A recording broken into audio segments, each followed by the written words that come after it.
Yo tout le monde, c'est Mediabord, j'espère que vous allez bien, moi ça va super. On se retrouve aujourd'hui dans une nouvelle vidéo où on va répondre à une question, à une nouvelle réponse. Vous allez me répondre également dans le chat. Mercredi 23 décembre, à partir de 20 h, pendant environ 45 minutes, 1 heure maximum, on va faire un live spécial Noël avec moi, ce qui est quand même déjà très cool.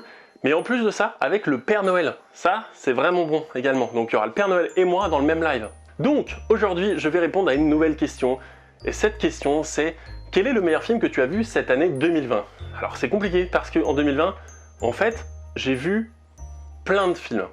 J'ai vu très peu de films au cinéma, j'ai dû voir moins d'une dizaine de films au cinéma. Et après, j'ai rattrapé beaucoup de films pendant le premier confinement. Et là, depuis, je rattrape pas mal de films, même si j'en regarde pas autant que je voudrais parce que je fais ces vidéos-là et je fais autre chose à côté. Le meilleur film que j'ai vu, qui n'est pas au cinéma, que j'ai rattrapé, c'est It. J'avais jamais vu It et j'ai adoré, quoique même peut-être Seul au monde aussi avec Tom Hanks, j'ai absolument accroché de ouf. Donc peut-être que c'est un des deux films, soit It, soit Seul au monde. Et maintenant, le meilleur film que j'ai vu au cinéma, même si j'en ai vu que 10, je pense que c'est 1917. J'ai vraiment beaucoup aimé 1917.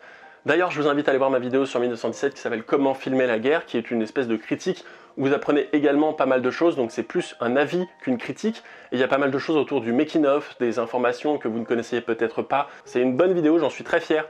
Donc je vous invite vraiment à aller la voir, parce que c'est l'histoire de deux soldats en 1917, pendant la Première Guerre mondiale, des soldats anglais qui sont envoyés en mission derrière, vraiment totalement derrière les lignes ennemies, derrière les tranchées, tous ces trucs-là, et qui vont devoir transmettre un message hyper important. Alors c'est pas « il faut sauver Soldat Ryan », c'est pas Fury, c'est pas ce genre de film.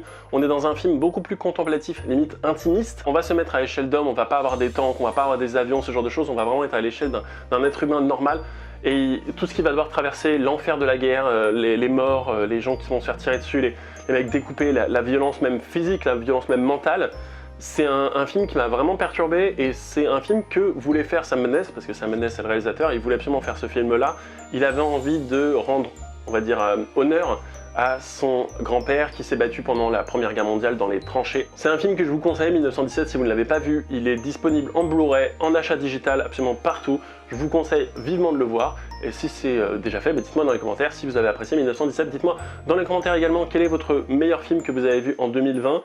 Moi, c'était 1917, et comme je dis, It et Seul au monde à côté, mais j'ai vu d'autres films, plein d'autres films que je pourrais D'ailleurs, je vais peut-être en faire une vidéo pour vous dire tous les films que j'ai vus en 2020, tous les films que j'ai rattrapés en 2020. Dites-moi dans les commentaires si ça vous intéresse d'ailleurs. Est-ce que vous voulez une vidéo où je vous parle de tous les films que j'ai vus en 2020 hors cinéma? Voilà, comme ça vous me dites si oui ou non ça vous intéresse, et on fera peut-être une vidéo avant 2021.